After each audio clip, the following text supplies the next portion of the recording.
Blog Talk Radio.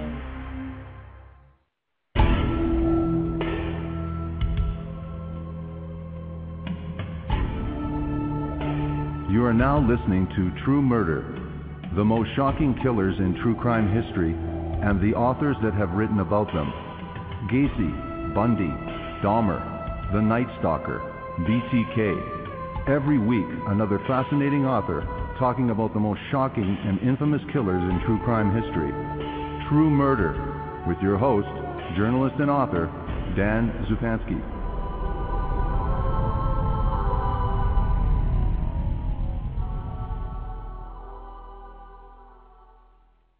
Good evening, this is your host, Dan Zupansky, for the program True Murder, the most shocking killers in true crime history, and the authors that have written about them. Rhode Island detectives knew they had a serial killer in their midst, but the victims were women who lived and worked in the sexual underground, and whose bodies were never found. Then, prostitutes began to talk about a man who played very rough. Police arrested Jeffrey Mailhot, a seemingly law-abiding, ordinary citizen, and an incredible duel of wits began. A brilliant police interrogation led to a chilling confession. This book is an insider's account of a modern-day Jack the Ripper, including the killer's own words, telling police how he killed women with his bare hands, cut them into pieces, and then went off to kill again. Ripper by Linda Rosencrance. Thank you very much for agreeing to this program and this interview, Linda Rosencrance. You're welcome. Thank you for having me on. Thank you very much. Now, what made you decide to write about this particular case? What was it about this case that interested you, that compelled you to write your book, Ripper? Well, I had written two books previously about spouse-on-spouse murder, and my publisher told me that true crime readers liked to read about serial killers. So I began doing some research, and I found that there was a serial killer right in the next state to me. I live in Massachusetts, and he was in Rhode Island. And I did a little research and found out that, in fact, initially he was just the man next door. And I thought that it would be pretty interesting to find out what made him do what he did. What do you mean, the man next door? Well, he was so average. He hadn't even had a parking ticket. And then he turned 30 and he started murdering women. Wow. And you know, and even after he confessed to the crime, his coworkers and friends and neighbors called the police and said, I don't care what he said, he just couldn't have done it. So Right. He was just like every man.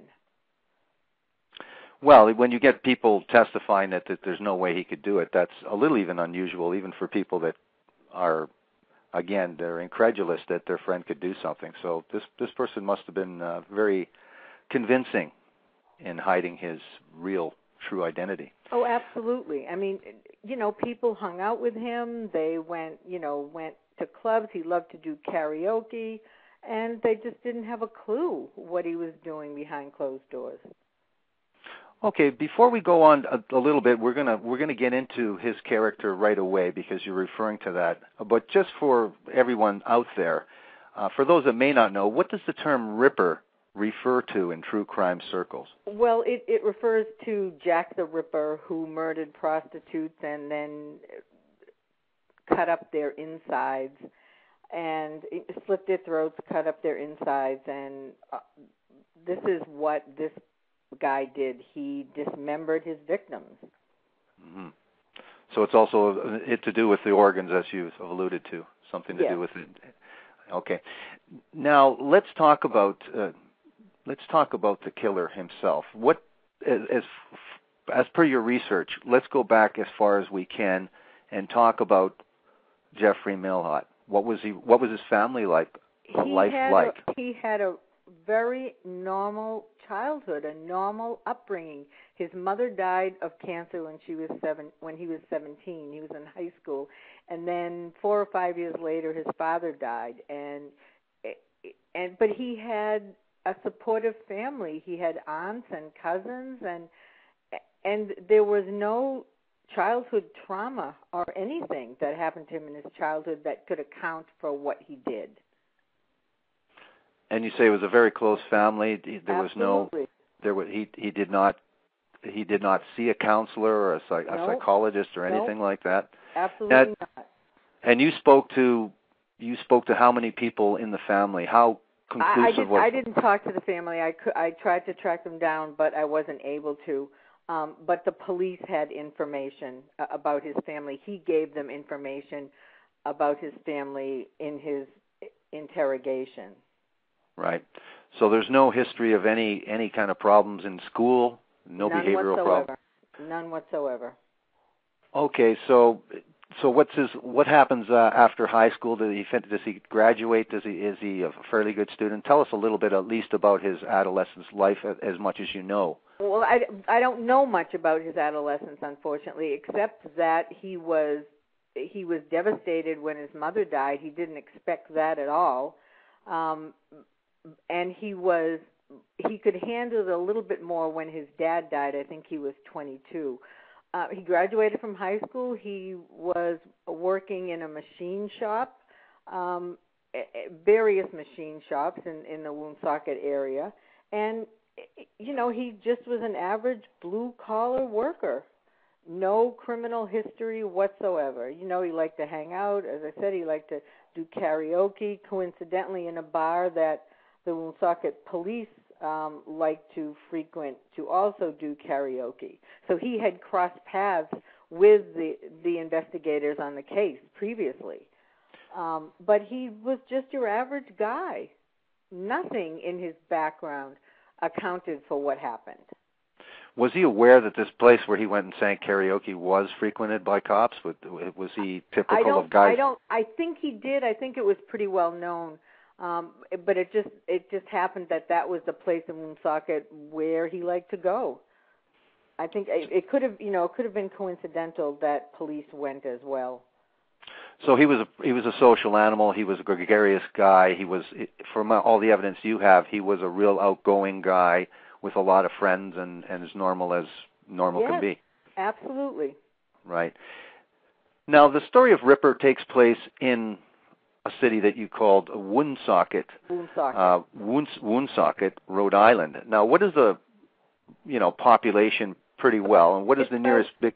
Well, it's about 44,000. It's on the Massachusetts border, about 15 miles north of Providence, which is the capital of Rhode Island. Woonsocket, used to be a mill town. It's very, very blue collar. Right. Now, Jeffrey Mailhot does get in trouble, obviously.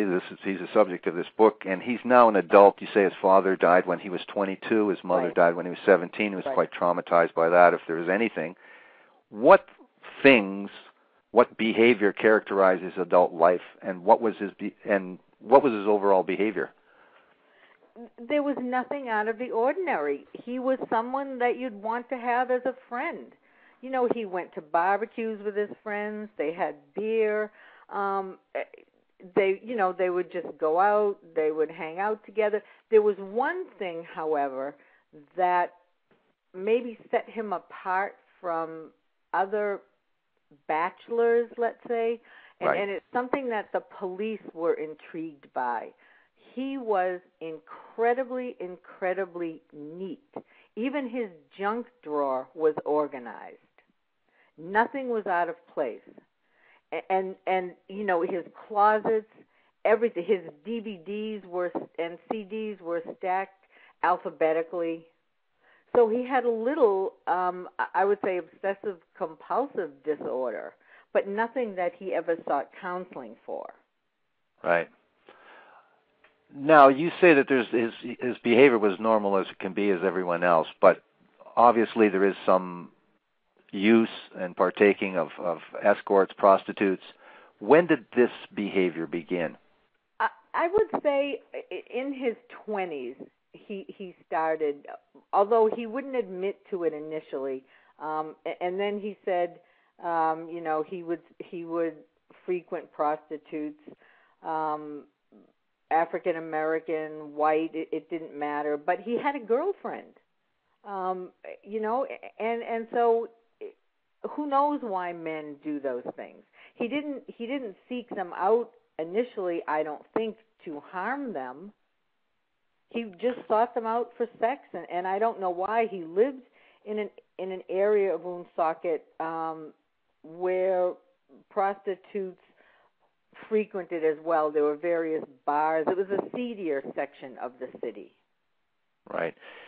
And he came across as, you say it's a blue-collar town, and you say this is a seedier part of the city, but he would come across as, well, just for a term, would he be more yuppie compared to the blue-collar worker? No, would he be really not. out of place in that area? No, he totally fit in. He was a blue-collar worker, jeans and a T-shirt, liked to barbecue, liked to throw back a few beers with the guys. Totally fit in. Was he a clean-cut guy, or was he... Absolutely Okay. clean-cut. Okay. Now, you say that he had a girlfriend, so is that typical of him, that he, through his adult life, that he always had a girlfriend? Well, he didn't have a girlfriend when this happened. He had a girlfriend for a number of years in his 20s, but he wasn't seeing her as a girlfriend at the time when that happened. So let me get this straight, and for our audience as well. So he's a regular guy. He looks the part. He acts the part, but he does frequent prostitutes, and that's what, say, a close friend might know. Would a close friend know that he frequented the prostitutes, or was he more secretive than that? How regular? I don't know the answer to that question. That question was never asked. So I don't know. I don't think it's something that he talked to them about at all. Okay, so it was part of his secret life. Right. Now, when did women began disappearing? You say in early 2003. Right. Oh, now, who was the first woman to go missing? Audrey Who was she? Harris. She was a mother. She had 3 children. She was a daughter. She was a sister. None of these women were really into selling themselves just for the sex. They were in it to feed their drug habits. They were all drug addicts, and that's the only way they knew to get money. They couldn't hold down jobs, so they had to turn tricks to get money for drugs. Right. Now, how was Audrey Harris killed, and what was the circumstances of her disappearance? Well, she had been at a party with her brother, and he left and came back, and she was sitting on a chair in the kitchen, and she was passed out on the chair, and the stove was open for heat, and he was concerned that gas was going to escape, and so he brought her into the living room and put her on a couch, and he went out, and when he came back, she was gone. And nobody knows when she left. Nobody knows what happened. She was walking up Arnold Street, which is a street in the seedier section of Woonsocket, and Mailhot pulled up to her and asked, asked how much for sex, and they agreed on $30. And the fact that he was clean cut, I think, led her to go with him more easily. They're used to going with men who maybe aren't as clean cut as this guy. He wasn't unattractive. He was fairly attractive. So she went with him, and they had agreed on sex, and she started to take her clothes off, and he said, she said to him, go, get the money. And so he was going to get the money, and he came back, and she was in the living room, and he facing away from him, and he put his arm around her neck and choked her. Right. The urge just came over him to choke her, and he just choked her and until she fell and died. And then what happened? Well, then he put her in his bathtub. He was drunk at this point. So he put her in the bathtub and went to bed, totally not remembering anything that happened. He got up in the morning, going through his routine, went into the bathroom, not remembering any of this, and saw her body. And then it all came back to him that he had killed her. So he waited till at night, and he wrapped her up in a rug, and he put the carpet in the back of his truck, and drove around Woonsocket trying to figure out where he could dump her.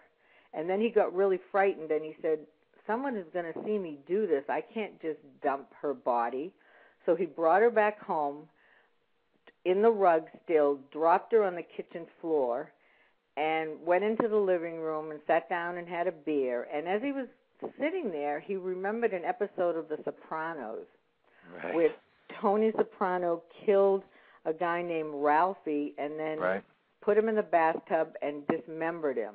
And that's what he did. So he put her in the bathtub, draped her head over the bathtub, cut off her head. He used a saw, just a regular hand saw, not an electric saw, and just cut her up in little pieces and put her in trash bags. And then drove around Woonsocket and disposed of her body like trash in various dumpsters. Now, you have repeated what you have put in the book as well, and so I wanted to question you about that. You said that he had passed out, and when he awoke, and then he went to the bathroom, and then he found the body. I mean, I was just involved in a case with the same story. It even less plausible than your character, your subject, Jeffrey Mailhot. Now, you put it that way. What do you really believe? I mean, it's the most convenient excuse. I just don't remember. It's very convenient. I believe it. I totally believe that. Why is that? He was so drunk. He was just drunk. And it could be, I mean, I'm not a psychologist, but it could be that his mind just shut it off. And he just went to bed as if nothing happened and totally forgot until he saw the body again. I mean, that's what he said. And I believe that.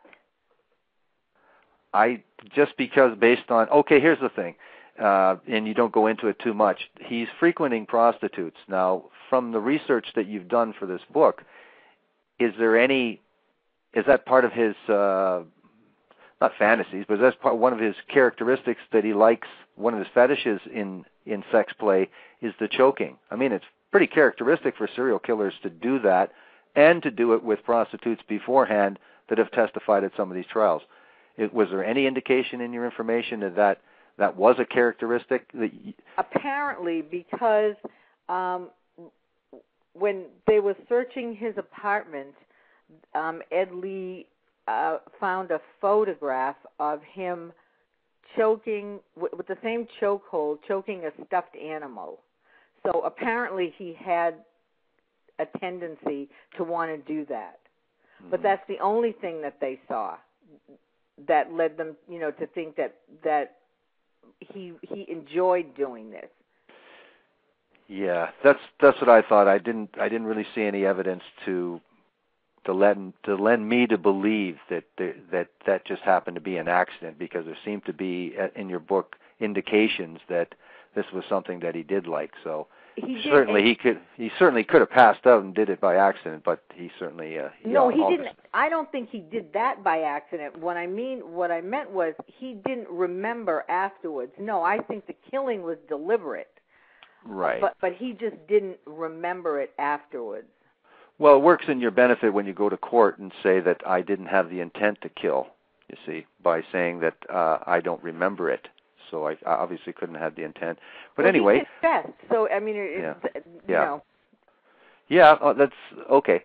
Anyway, what I wanted to say was, so now they have this first person, they have this first victim. What do the police do next? And you mentioned the person that is accredited with being your co-author here, or with Captain Edward Lee Jr. Right. So he's an integral part of the story, very important part of the story and this investigation and the interrogation. So tell us a little bit about what happened after Audrey Harris. Audrey's mom went to police because her daughter, the last she heard from Audrey was, I'm getting off drugs, which is what they always say and said, I'm going to go into rehab, I'm going to come and see you first. Right. And she didn't. And she didn't keep in contact with her children, which she always did. So her mother knew that there's something was wrong, and she went to the police and filed a missing persons report. And so they assigned police to it, and they talked to everyone she knew. They talked to her brother, but they had no idea what happened to her after she left that party. Right. And, and then in October, I guess they assigned another investigator to her case, but they still couldn't figure out what happened to her. Then in April 2004, another woman went missing, Christine Dumont. And as with Audrey, Christine always checked in on her children. She had 2 children. She always called her sons to make sure everything was okay. They were staying with someone else because she was into drugs. She couldn't take care of them. And Right. she hadn't checked in with them. And her sister knew that something was wrong. So on a Friday, her sister went to the Woonsocket Police Department to file a missing persons report. And the officer at the desk was very flip with her and said, "You can't file a report because I just saw her last night," which he didn't. But Wow. he just didn't want to be bothered. He said, "Come back Monday." It wouldn't have made any difference because Christine was already dead. But nobody knew that at that point, and this officer just didn't want anything to do with it. So Christine went back Monday and went to fill out the report. And again, it was the same guy on duty. And again, he just wasn't being helpful. And he said, "Give me her description." And he said, "Oh, never mind. We have it in our system." So he was alluding to the fact that she had been arrested for drugs and prostitution. And, so she was missing. What difference did it make? Right. So Christine's sister, Madeline, said she was going to go to the media, but the media didn't even want to hear it. Because over the years other women had gone missing, and nobody at this point was saying serial killer. That wasn't on anybody's lips or in anyone's mind at this point. There was another Right. woman missing. So nothing much came of that. But then in July, the last woman went missing, Stacy. And now the police are thinking maybe we have a serial killer on our hands, and that's how Ed Lee got involved. He typically wouldn't have gotten involved. He was a sergeant at the time, but he typically wouldn't have investigated missing persons cases. But his boss asked him to look into this because this was the third woman. And so they talked to people who knew Stacy, and the last thing that anyone knew, her boyfriend at the time, they were in a park. It was 4th of July, and she needed money for drugs. And she said she was going to walk up the street, Arnold Street, the same street where Audrey was taken from. She was going to walk up the street and find a John and turn a trick and make some money. And they never saw her again. Right. So at first they thought it was him. They investigated him. And then as they're investigating her death, police got a tip from someone who said they had spoken to another woman who told a story about being taken to somebody's house and being strangled by someone. But this woman put up a fight. And this was the thing with Mailhot. It was about control. And the women who put up fights, he let them go because it sort of killed his high. If you're not giving in, if you're not surrendering to him, then he didn't want anything to do with you. So he let this woman go, but she never told anyone. And he counted on that. He counted on these women not going to police because they were prostitutes, and they probably had warrants for their arrest. And besides, they figured, and he figured, no one was going to believe them anyway. Right. Now, you say that it's kind of unusual, actually, if you look at serial killers, that reaction, that somebody actually resists him and gets away. It's almost the other way. If they're compliant, that's about the only way that they've gotten away from some of these serial killers. Well, so that's a little unusual. Actually, when the book I have coming out, the exact same thing happened, though. Wow. The women who fought got away. Interesting. As I said, these men are interested in power and control, and once someone breaks that spell, then they sort of just don't want anything to do with it anymore. So Sure. Police went to track down this woman whose name was Joseline Martel, and she told them her story. And so after she told him, and she told him the house where it was at, she led them to his house because she remembered. And then they went back into their files and they found another case of another woman who had the exact same thing happen to her, the same house, and her name was Teese Morris. And Teese really fought, and she, however, went to police. He let her go, but she had left her stuff in his house, her purse, her sweater, a wig, and she wanted that stuff back. So she flagged down a cop, and she said, I want to get my stuff. And so the cop went back to the house, but they couldn't go in. They couldn't do anything. But they filed a report. So Ed Lee, when they were looking through the reports, and they came across this woman's story. And then they talked to her, and they realized that this was exactly what happened to Joseline Martel in exactly the same place. Sure. So they got a search warrant to look for the stuff that she had left. So that was the premise for the search warrant. Exactly. Yep. Good. To look for her belongings. And so they waited outside his house for him to come home after work, and when he came home, they arrested him on charges of assaulting those two women. Okay. Now, what evidence did they find at the house, if anything? They found well, first of all, they were only looking, the search warrant was only for those things. That's right. For Teese's belongings. And so as they were questioning him, the police are looking, but they really couldn't look for anything else. And so they spent a long time questioning him, and first he denied ever visiting prostitutes, ever soliciting prostitutes, and then he would say, well, okay, maybe I did this one time, and then, okay, maybe, twice, and no, I really didn't. And so in their interrogation, they were trying to get him to be comfortable. So they would say things to him like, we know things like this happen. We're men, and maybe things got out of control, and you need to tell us now if something like that happened. If you murdered these other women. And he said, "Oh, I didn't hurt anyone. I didn't do anything." And finally, through really incredible police work, they said, if you did it, Jeff, just tell us.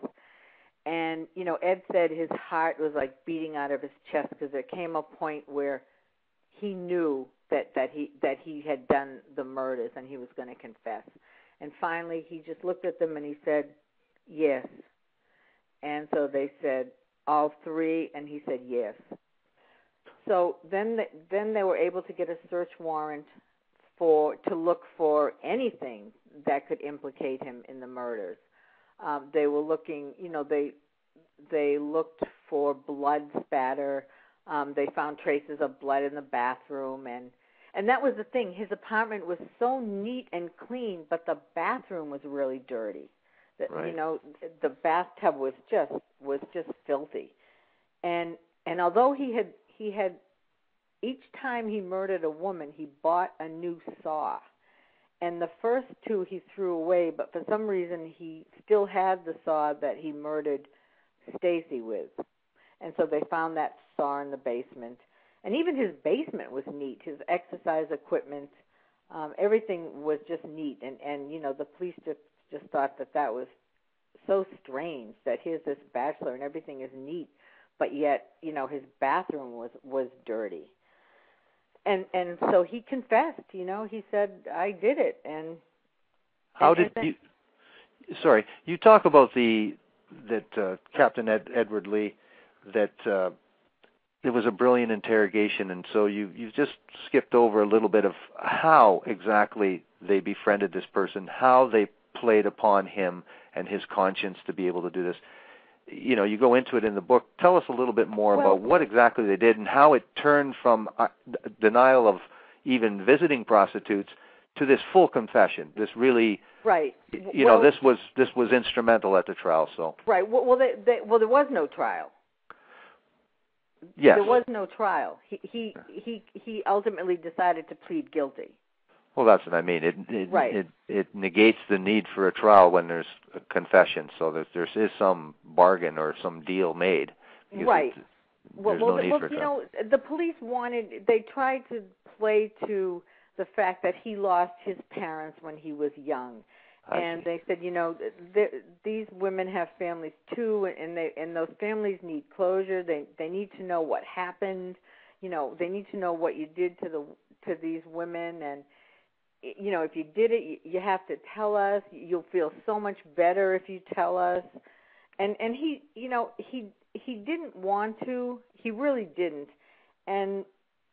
But they just befriended him, and he thought they were his friends. And again, they said, we're all men, and we know what happens, and maybe things just got out of hand, and you couldn't control it. But you need to tell us now. You'll feel better, and they had never dealt with anything like that before, right. And they weren't. It was new territory. Sure. And they just finally wore him down, and he decided to confess, but he never said he was sorry for murdering the women. He never felt bad for that. That's something that always struck me. He apologized to the families, but he thought he was doing the police a favor by killing these women who didn't mean anything to anyone and were just prostitutes. And who were they? And nobody cares if they're dead, and I'm helping you. Right. Well, that's the thing. There's a rationalization. Now, you say this is a shocking confession, and it is. Did he have to give the police all the details, all the graphic details, and was he forthcoming with everything? Absolutely was. He absolutely was. He told, how he dismembered their bodies, and one of the women he cut up in smaller pieces than the other, and how he would put an arm and a leg in one bag and maybe feet and a head in another bag to make it easier to dispose of, to make it easier to carry. And then everything went to, so he had to tell them what dumpsters, he disposed of them in. And then the police, went to the landfill and talked to the people who ran the landfill to see the section of the landfill where those particular dumpsters would have gone, where the trash would have gone from those dumpsters. Right. And it was, it was like, I don't know, a week in the hot July sun, and it was a miracle. They did find a bag with the remains of one of the women, with Stacy's remains. Right. And those were the only remains that they ever found. They never found the rest of the bodies at all. Now, finding the remains as per described by this person, knowing how difficult it is sometimes just to have a confession from one of these people without any real physical evidence. Mm-hmm. Did that convince the police, Edward Lee, to say, yes, given everything, we definitely know because we have one body that despite not having the other two, we definitely are convinced that this guy is telling the truth? Absolutely, absolutely. Even with a confession, you need physical evidence. And they were looking for evidence of these women at his house as well. They needed something because they were under the impression that this was going to go to trial, and so they wanted to give the DA some concrete evidence. And they dug up. He said he had some of the blood he had just flushed in the bathtub. It just went down the drain, and so they dug a big hole in the street and were trying to see if they could find any evidence. They put cameras in the pipes, and they found some worms, and they thought that the worms were drawn to protein, and so they thought that this was evidence of the remains of the women. Right. It turned out, however, it was just his protein shakes that these worms were after. so they didn't find evidence of the bodies in the pipes. So they needed some concrete evidence. And it was I think a cadet, someone just out of the academy, who found the bag. And Ed said it was one of the dirtiest jobs that anyone there had ever had to do, but they wanted to do it. They wanted to help the families get closure as well as finding the evidence. Certainly. Now, tell us about Edward Lee Jr. Why did he want this story to be told? I'm jumping ahead just a bit, but why is this an important thing for him to tell? I'm sure he doesn't have a dozen books out with his name on it, so why this story? Well, he wanted the story to be told, I think, to show that. I'm just speculating now, but I think it's because he wanted people to know that your neighbor, this could be anybody. Right. And I think he wanted to let the women know that, to be extra careful, to watch who you go with, because someone looks clean cut and like your average guy, and and the next thing you know, you find out that he's a serial killer. Sure. Now, why did he not exercise his right to have counsel when he was questioned at the police force? Oh, when he was questioning. I don't know. I don't know the answer to that question. I think deep down, on some level, he just wanted to get this information out. He just wanted it over with. And so I think that's why he didn't. But he never once invoked at all. Right. Now, what was his demeanor like when he was recalling all the circumstances surrounding the murder and the dismemberment and disposal of the body? What was his demeanor like?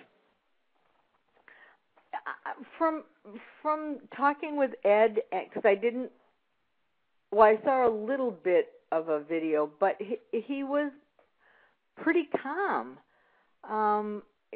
Just telling the story. He wasn't all that upset at all. And after he wrote a letter to his boss saying, I'm sorry I did this. I mean, he wanted people still to think that he was a good guy. Right.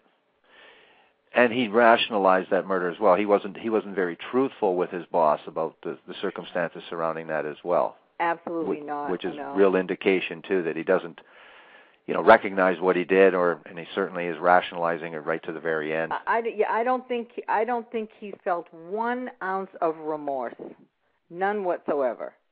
I think the thing is, if you are capable of remorse, you wouldn't be capable of killing women and just getting rid of them like trash, would you?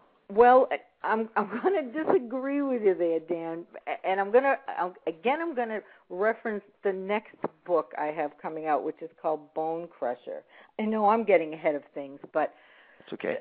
I've written Bone Crusher is my 4th book, and the first 2, as I said, were spouse-on-spouse murders, and one doctor murdered his wife, and another woman murdered her husband, and then there was Mailhot. None of those people I ever thought felt an ounce of remorse. But Larry Bright, who murdered 8 women in Peoria, Illinois, I truly believe he was sorry for what he did. I saw hours and hours and hours of videotape.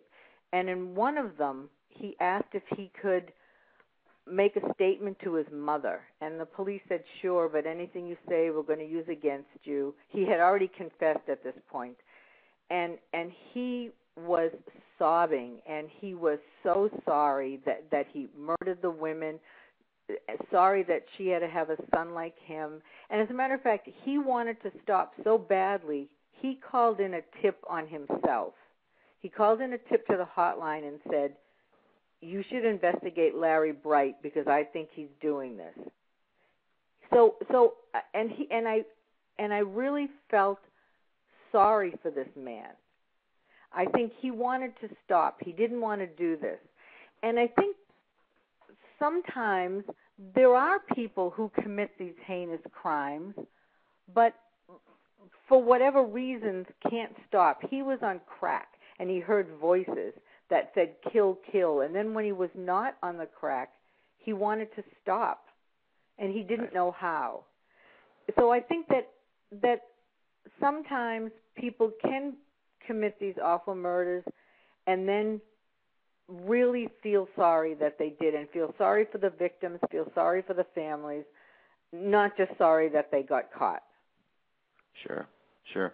You include in your book, and I thought it was interesting, a story about Joseline Martel. You give the follow-up of one of the women who appear in the book, and after she was involved in this as well. You say that she was attacked by Jeffrey Mailhot. Right. Why do you feel it necessary to include that information in the book, and give us that story of the follow-up? It's very interesting. It's not just her; it's both of them. It's Keith as well. You know, Joseline said at the hearing when he pleaded guilty, she made a statement, and she said, "I think God saved me so I could be here to help other women and help them get off the streets." And she was going to get off the streets. But the lure of the drugs is so great that she was back doing the same thing. And she was attacked by someone else, as was Keith Morris. They wanted to stop, but they couldn't. And they went back to doing it. And it's just, it's a shame. And I want people to know that these are real people with real problems. They're not just prostitutes. They're not people who can just be discarded, thrown away as trash like Mailhot did. And I just wanted people to know what happened to them afterwards. Unfortunately, they couldn't stop doing what they were doing. They couldn't get off the drugs. And that's what pushes them into this life of prostitution. Well, I think the thing is, too, I applaud you for doing that as well, but I think we have to counter, I mean, you have to counter as well, is to focus our disdain for the killer and not try to attribute any of the blame, we'll say, to the victim. We always say, well, the innocent victim. Well, all victims are innocent. Right. So you always see those kinds of terms, and the prostitute is the person, it's almost nobody else is identified by their, and I use this word loosely, occupation, rather than who, they were just a prostitute, rather than a mother of two. Why wasn't a mother of two killed when it's reported in the media? No, it's a prostitute. You're right. So you're absolutely right, which is why I talked to Stacy's, the father of her children, and I talked to Christine's sister, because that's exactly what I wanted people to know. Who they were. They were, as I said, daughters and sisters and mothers, and they weren't just prostitutes. They were women who made bad choices. Yes, absolutely. But, again, like I say, the focus is that these people just happen to be the most vulnerable people that are willing to jump in a stranger's car, and they are the people that the serial killer picks for various reasons, and then that's what we have. So we have a situation where these people are just the most vulnerable people. I think it's something to consider as well.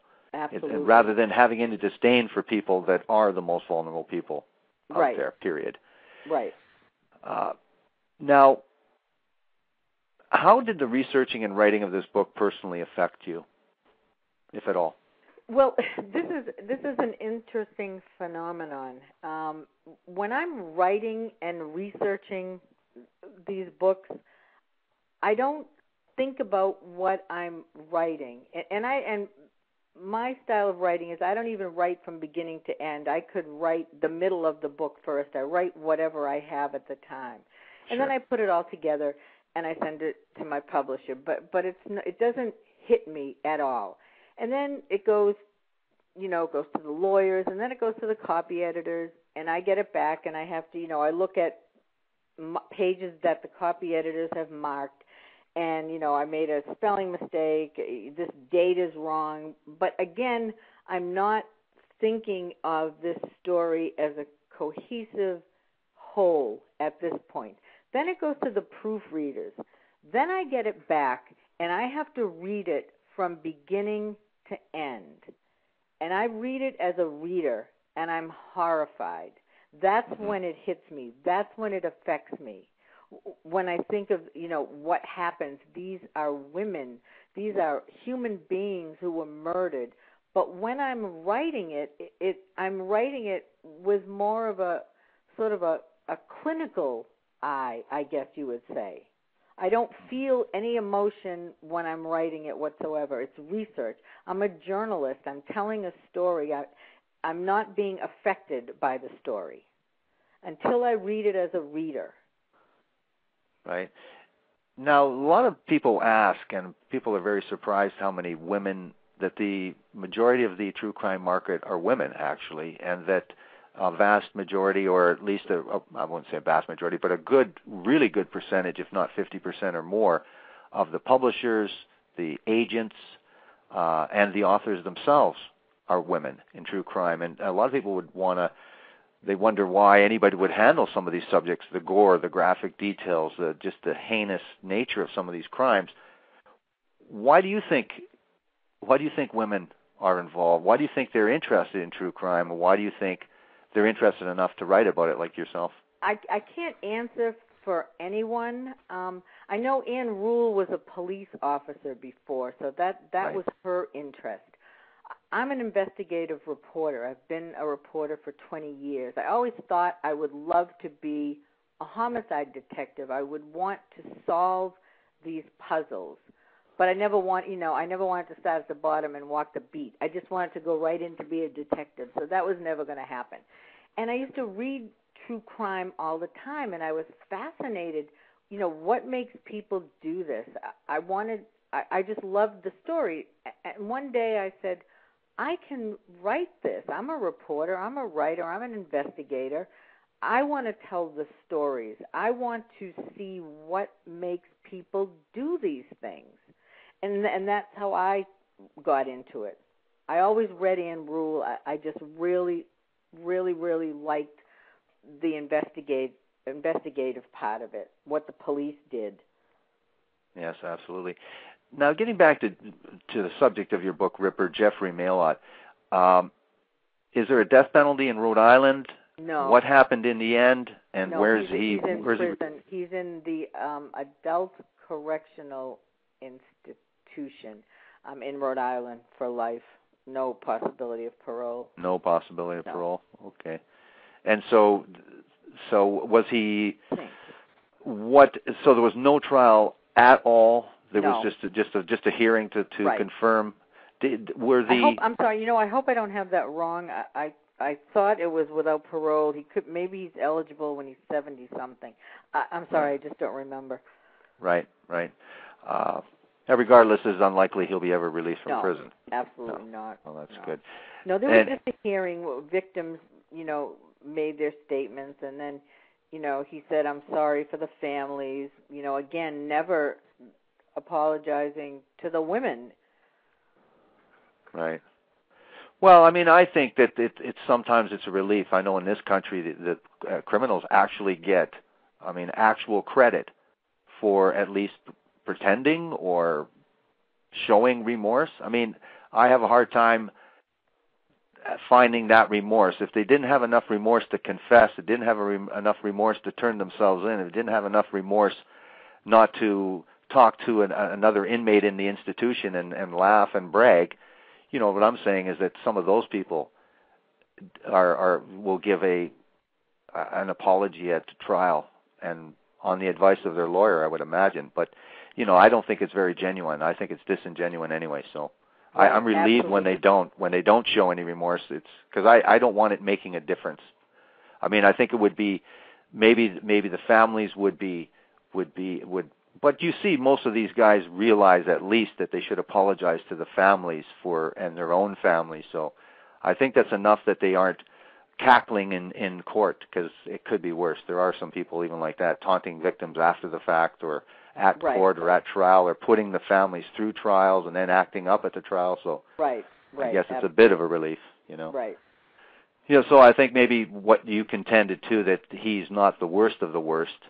Maybe there is some credibility to that or some validity to that. So now, what's your what was the contribution of Captain Edward Lee? I know obviously he gave you some behind-the-scenes information, but that's exactly what he did. When I decided to work on this case, I called him and I told him I was interested in writing a book and my publisher was interested, and he said to me, I'm thinking of writing a book. And I said, I have no problem working with you and putting your name on the book in exchange for getting all this information from you. So that's what we did exactly. And so, I credited him as my co-author, although he will tell you he didn't write a word. But, he gave me access to all the information, access to the other officers, numerous interviews. He took me to visit, one of the families. So he was very, very helpful. I couldn't have done it without him. Right. Now, so what has been the reaction from the community with this book itself in Woonsocket, and has there been any criticism of Captain Lee at all for his participation in this book? No one's talking about... No, absolutely not. Absolutely not. Everyone was glad that the story was out. And the newspapers, the Providence Journal, they all interviewed him. The families were glad that people knew the story. No, there was no criticism whatsoever. Oh, that's very good. That's very encouraging. How big was this story? How far did it resonate outside of Woonsocket? It pretty far. Cold Case Files did a story on it. They great. A segment. So it pretty far. I mean, Woonsocket, wasn't used to having a serial killer. No, it's very unusual. Right.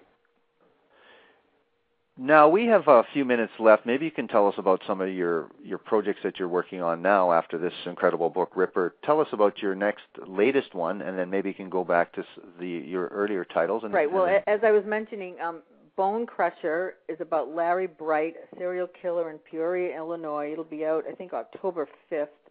He murdered 8 women, 8 prostitutes. Well, I'm not even going to say they were prostitutes. 8 women who were working to feed their drug habits. Right. And he, as I said, he was on crack, and he heard voices that told him to kill. And he dismembered 4 of the women and burned their bodies in a fire pit in his backyard.